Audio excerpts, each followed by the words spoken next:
Hello students, standard 7th,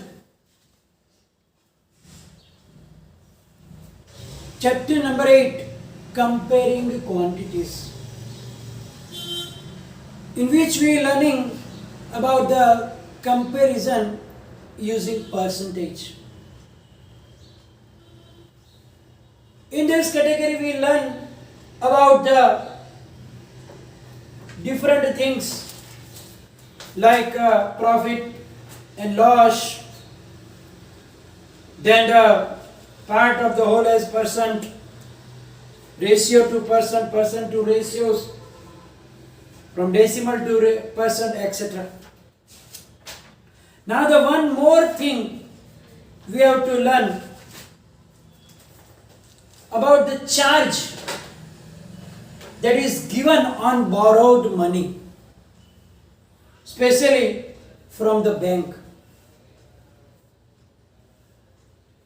Generally, everybody is familiar with the procedures in the bank. In the bank, if you have an account, savings account, then also you get interest. So now, if some students are not aware about it, then we will understand about it, that what is that interest and that thing. So, bank is an institution which keeps your money, because you can't keep all your money at home. Whatever your parents are earning, you can't keep much money in your house, because it can be stolen, and therefore it is safe to keep that money in your bank. For that you have to open an account in the bank, and then when you open your account you have to give the details, and then that money is safe in your account, and whenever you need it you can just fill up the forms, and by the identification they will give you money. Now in the bank also there are different type of accounts are there. Savings account, current account, fixed deposit, etc. etc. So now here if you put in the savings account, then for keeping the money and using your money to other way, the bank at some time interval give you extra money also, which is known as the interest. But here we are going to learn different way. Now suppose I want to buy a car, but now car is costing me 5, 6 or 7 lakhs.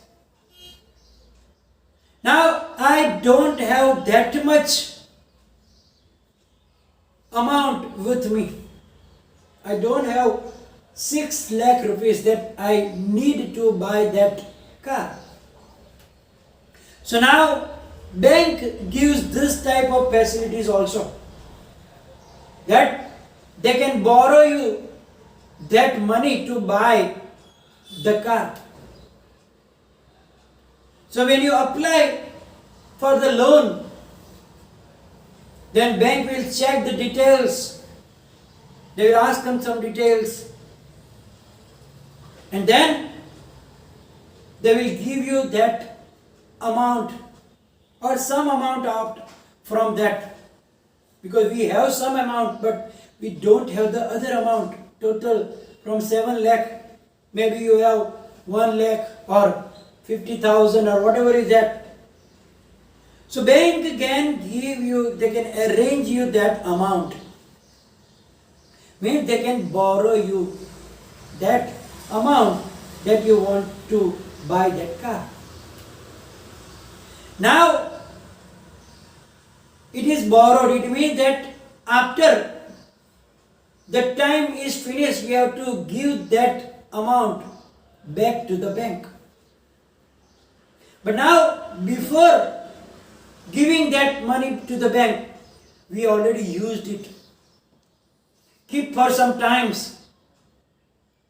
And therefore, we have to give some extra money also along with the original amount. The amount, the money that you borrowed from the bank, that is known as principal.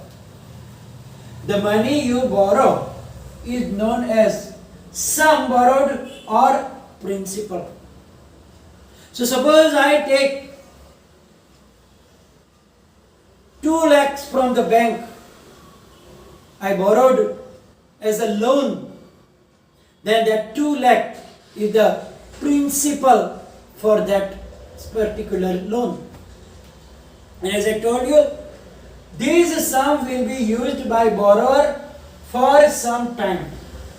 For keeping this money, the borrower has to pay some extra money to the bank.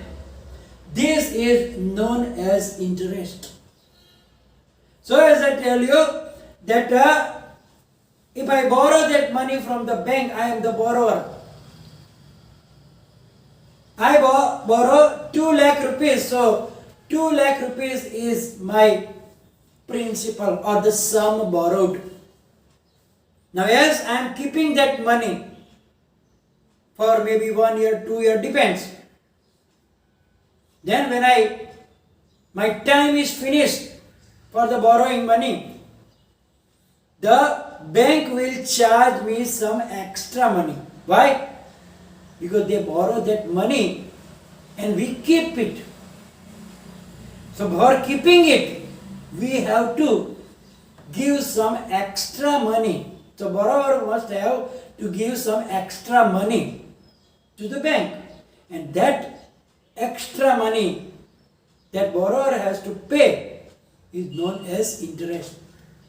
So this sum will be used by borrower for some time. For keeping this money, the borrower has to pay some extra money to the bank, which is known as interest. So interest is also of different types, 2 types actually. But in this chapter, we have to learn about only one type of interest, that is simple interest. In higher standard, you will learn about the other type of interest, that is compound interest. We are not going in details for that compound interest. Here we will talk only about our simple interest or only the interest. Now, how much money? So, the total money that you have to pay at the end of the year is known as amount. It means that if you borrow that money for 1 year, if I borrow 2 lakh rupees from the bank for 1 year, then after 1 year is finished, I have to give that 2 lakh rupees plus interest. And that total money means principal plus interest, that is known as amount. So, the total money that you have to pay at the end of the year is known as amount, and amount is equal to principal plus interest.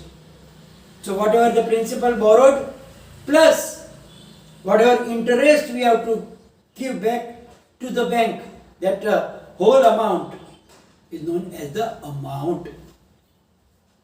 Now, how do they count interest? How much interest we have to pay? It depends on the situation in the bank.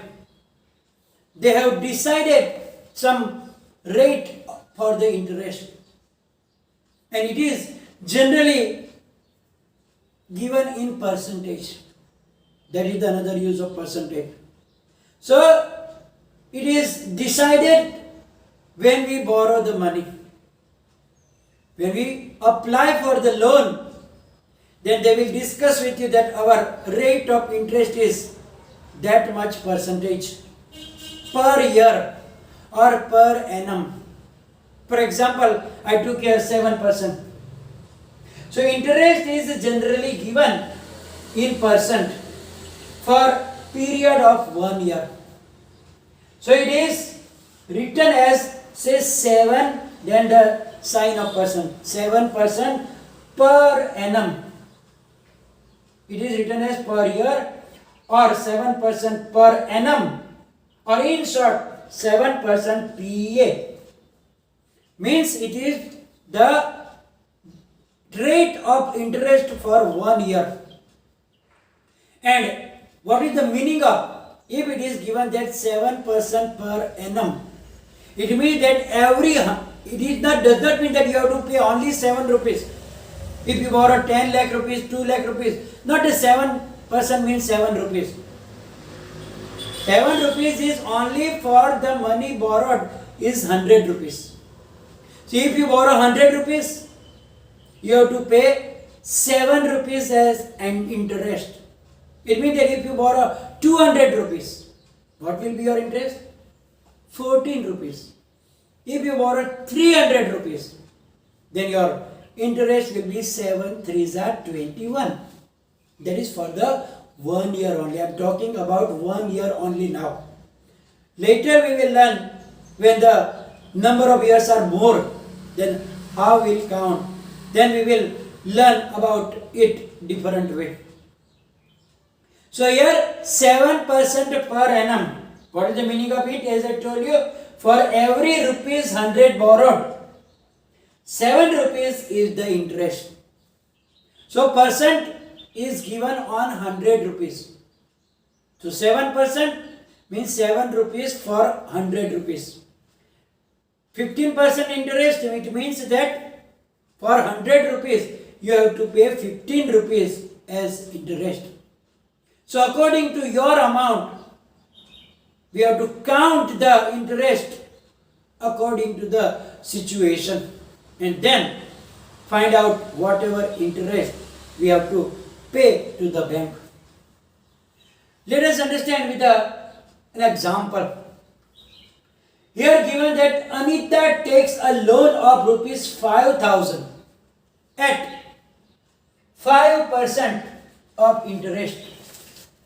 Anita takes loan of rupees 5,000 at 15% per year as rate of interest.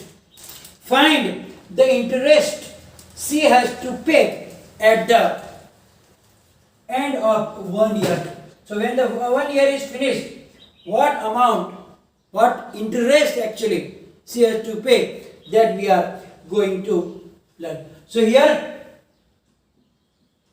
principal is rupees 5,000 and rate of interest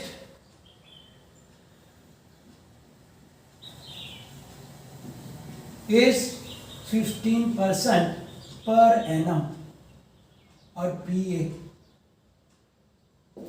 It means that, is it a 15 rupees interest? No. We have to count 15% of the 5,000. So now interest is equal to 15% of rupees 5,000. We already learned about it when the 15% of some amount, how to find out. And that is 15 upon 100 multiplied by 5,000. We know how to convert the percentage to the ratio or the whole number. So now cancellations, zeros are cancelled. So 15 5s are 75 and 1 0 is there. So that is the interest she has to pay at the end of 1 year. So we can write down, therefore Anita has to pay rupees 750 as interest after 1 year. It means that how much total money she has to give back to the bank. Here they didn't ask amount, but if there is amount also, we know that amount is equal to principal plus interest. Here they ask only interest. So you have to read the question carefully also. That if the amount is also asked, then and then only you have to find the amount. So here what will be the amount? Amount is principal plus interest. What is the principal here? 5,000. What is interest here? Rupees 750. So when you add that, you will get rupees 5,750. So at the end of the 1 year, she will give back the total amount will be rupees 5,750. So here, as I explained you, that if the rate of interest is given, it is only on the 100 rupees. So that we have to find how to interest. So 15% of the principal is 5,000, and then you convert it to get the interest like this, and you get it. So here we are going to finish the session, and you have to learn the example carefully. It is not so difficult. So whenever the rate of interest, the principal, whatever is given, then you can find the interest. In the next session we will learn when there are multiple years, not only 1 year. If you have borrowed money because you buy the big thing like a car, or for the house you take a loan, in that situation you can't pay after the 1 year. Then there will be multiple years, 2 years, 3 years, 5 years. Then we have to count that all together using a formula that we will learn in the next session. So here we are going to finish it. And if any confusion, write down in the comment section. Thank you very much.